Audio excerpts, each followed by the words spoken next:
네, 안녕하세요. 굿이브닝입니다. 앞으로 우리가 이제 주식을 하는 데 있어가지고 기초적인 내용들을 한번 공부를 해보려고 하는데요. 우리가 종목을 선택을 해서, 종목이라는 걸 선택을 해서 우리가 매매를 할 건데, 이제 매매를 하는 거는 이제 매매 결정이라는 걸 해야겠죠. 이제 간단해요. 매수를 하고, 매수를 해서 좋은 가격에 매도를 하면 되겠죠.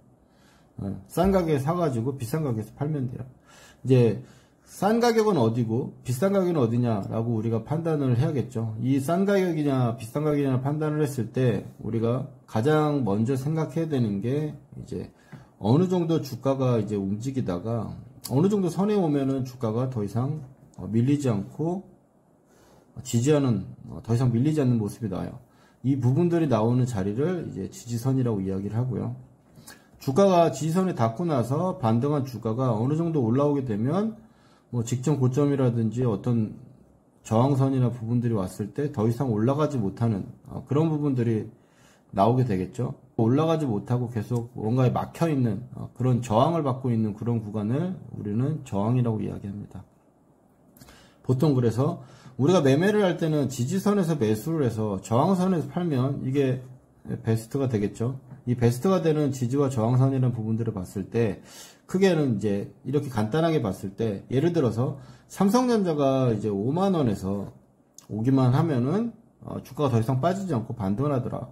그래서 어느 정도 올라가다가 10만원만 오면은 계속적으로 주가가 더 이상 올라가지 못하고 다시 밀려 내려오는 그림이 나온다. 그럼 우리는 5만원에 매수를 해가지고 10만원에 팔 생각을 할 거예요. 이게 바로 이제 가격적으로 지지를 하고 그리고 저항을 맞는 게 되겠죠. 가격적인 부분들은 변하지 않아요. 다음번에 또 다시 5만원을 왔을 때 이 5만원의 자리가 변하지는 않겠죠. 또 5만원 자리가 전에 지지가 했던 자리라면 이번에도 지지를 예상할 수 있는 자리이기 때문에 5만원과 10만원 자리는 이제 가격적으로 변하지 않기 때문에 이거를 정적 지지 저항이라고 이야기합니다. 정적 지지 저항이라고 이야기해요. 그리고 상승하는 부분들에서 봤을 때 이제 우리가 이제 방향이라는 걸 얘기를 할 수 있어요. 방향이 어느 정도 유지가 되고 있는 상황이라면 예를 들어서 이동평균선이 이렇게 쭉 있으면 이동평균선 21선 뭐 이런 식으로 했을 때 주가가 21선을 돌파하더니 계속적으로 21선을 타고 올라가. 그렇게 되면 상승하는 이동평균선에서는 주가가 밀리게 되면은 여기서 이제 지지를 하게 되거든요. 상승하는 이동평균선에서는. 그래서 이런 부분들을 이동평균선에서는 이제 지지하는 부분들을 이제 눌림목이라고도 우리가 표현을 해요. 이 눌림목 자리, 그리고 이동평균선의 지지 자리, 혹은 이걸 우리가 차트로 봤을 때 저가를 이렇게 쭉 이어가지고 추세선으로도 긋잖아요. 이 추세선에 있는 저점 부분들을 지지를 하게 됩니다. 이런 부분들을 봤을 때 지지선이 이거는 움직임에 따라서 계속적으로 지지선이 바뀌죠. 그래서 지지선이 계속 움직임에 따라 바뀌기 때문에 이거를 이제 움직일 동적에서 동적 지지와 저항이라고 이야기를 합니다. 그래서 동적 지지와 정적 지지를 우린 두 가지를 다 같이 이제 봐야겠고요. 동적인 부분들에서의 지지는 상승하는 이동평균선에서는 이동평균선의 눌림목이 올 때, 이동평균이 닿을 때 지지를 하고, 이 지지라는 부분들에서는 그래서 우리가 매수를 하는 포인트를 활용할 수가 있겠지만, 이제 하락하는 부분들, 이제 하락하는 이동평균선에서 왔을 때는 주가가 이동평균선이 이렇게 움직이다가 이 평선을 깨고 내려와서 지금 코스피 종합지수가 그렇죠. 깨고 내려와서 계속적으로 돌파를 못하고 이평선을 타고 내려오는 형태가 나타납니다.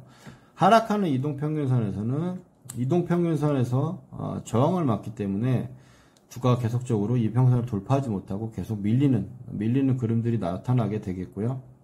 이런 자리를 우리가 봤을 때 하락하는 이평선에서는 이 구간이 이제 저항이 되겠죠. 그래서 이 저항의 자리에서는 우리가 팔 생각을 이제 매도를 또 역시 해야 되는 거겠죠. 그래서 가격 지지와 동적 지지와 저항과 이제 방향에 대한 정적 지지 저항과 동적 지지 저항이 다르기 때문에 이 두 가지를 같이 생각해 가지고 우리가 매수를 매매라든지 부분들에 접근을 해야겠고요.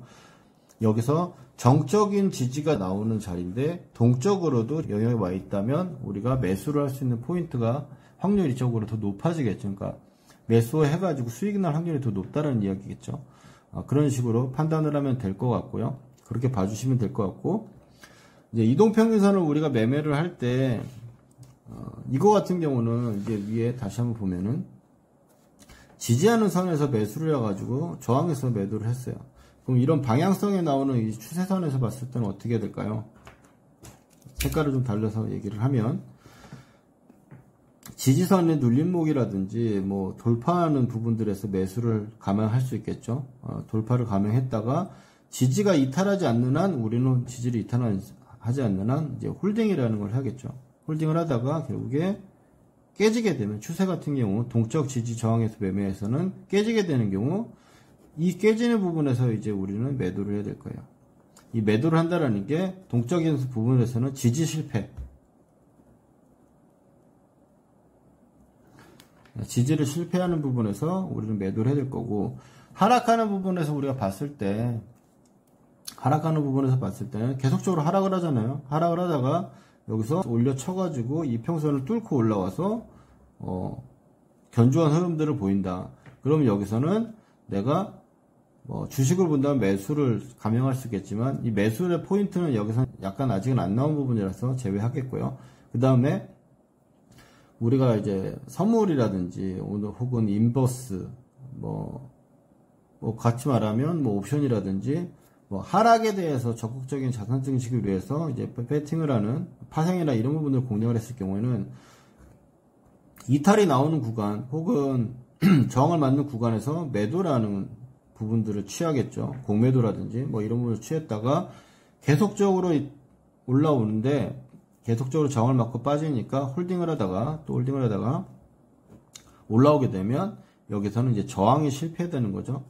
저항 실패 구간에서 우리는 이제 청산을 하게 될 거고, 보통은 이제 매매를 할 때 매수하는 포인트가 된다면 이제 주가가 빠지는 거라고 해가지고 어떻게 보면 파생 쪽에서는 매도를 바로 노릴 수가 있는데요. 보통 이제 그런 스위칭이라고 하는 자리가 나오는 경우는 많이 없고요. 보통은 청산하는 자리와 혹은 매도를 하는 자리하고 다시 매도 포지션을 취한다든지 포지션을 변경하는 자리하고는 좀 다른 맥락이에요. 그래서 그 부분들은 나중에 차차 설명을 드리고, 오늘 이제 지지와 저항에서 여러분들이 알아야 될 걸 한번 간단하게 정리를 하면은요. 간단하게 정리를 하면 지지와 저항에는 이제 두 가지가 있다. 지지와 그리고 저항이라는 부분들에서 두 가지가 있는데, 하나는 이제 박스권을 가지고 보는 가격적인 그리고 정적인 지지와 저항이 있다라는 것 정도 알면 되겠고요. 방향성이 나왔을 때 방향성이 나오는 추세 혹은 이동평균선 이런 부분을 했을 때 상승하는 이동평균선이나 상승하는 추세에서는 주가가 이동평균선을 타고 간다. 그렇다면 이동평균선이 닿았을 때는 상승할 때는 매수하는 포인트가 될 수 있고, 이거는 이동평균선의 그러니까 동적 지지라고 한다. 그 추세나 이동평균선이 하락하는 구간에서는 계속적으로 주가가 여기서 저항을 맞고 빠지기 때문에 이 구간에 왔을 때 내가 보유를 하고 있는 주식 보유를 하고 있는 입장에서는 이런 저항이 왔을 경우라고 봤을 때는 여기서는 어떻게 됐어요? 본전에 왔거나 아니면 손실이 좀 줄어드는 형태가 된다면 여기서는 청산 혹은 손절 이런 부분들을 생각을 해야겠죠. 그래서 하락하는 방향성에서는 계속적으로 저항이 나타난다. 그래서 이 저항이 실패하는 자리가부터 방향성 전환을 기대할 수 있는 거고, 상승하는 경우에서는 이 저항이 또 지지가 상승하는 부분에서는 지지가 실패했을 때 방향성 전환을 우리가 예측해 볼 수가 있겠습니다. 그렇다면 우리가 매수를 했을 때 지지하는 구간에서 매수를 하고 저항하는 구간에서 파는다. 이 부분을 생각하시면 되겠고, 박스권 혹은 가격에서 이야기할 때는 가격적인 지지 이런 부분에서 매수를 했다가 저항에서 파는 거고요. 지지와 저항에서 매수를 했을 때 여기서 한 개만 더 공부를 해보면,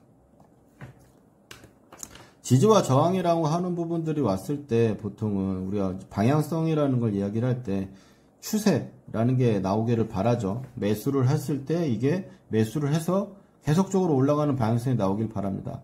근데 추세라고 하는 거는 추세가 일정적으로 나오게 되면 그 다음에 보통은 이제 비추세라고 하는 거는 추세가 없다, 방향이 없다. 방향이 없다라는 건 이 가격적으로 박스권으로 움직인다든지 이렇게 위에 박스권으로 움직이는 부분들을 방향이 없다라고 이야기를 하는 거고요. 이 방향이 없는 비추세 구간에서 이 추세 구간으로 움직이는 걸 우리가 바라고 매매를 하는 거예요, 보통은. 그러면 이 구간에서 매수를 해서 접근을 했다면 이게 방향성이 나와서 내 예상과 같이 상승 추세가 나온다면 이 추세에서 그 다음에 동적 지지를 보면서 동적 지지가 이탈된다면 나는 이제 매도를 할 거야. 이런 식으로 판단하는 걸로 여러분들 생각하시면 좋을 것 같습니다. 여기까지 이제 가장 기초적인 부분들을 이야기를 할 때 보통 우리가 수학 공부할 때 보면은 집합을 공부하잖아요. 집합. 근데 시험 볼 때 한 문제 정도밖에 나오질 않죠. 가장 중요한 건 주가의 방향이라는 것을 우리가 판단을 해야 되는 거고, 그리고 거기서 우리가 매매를 할 때 가장 중요한 건 지지와 저항이라는 거. 이 지지와 저항에 대해서 추가적인 설명 부분들이 하나 더 있는데요. 이 부분들은 다음번 영상에 남겨드리도록 하겠습니다. 감사합니다.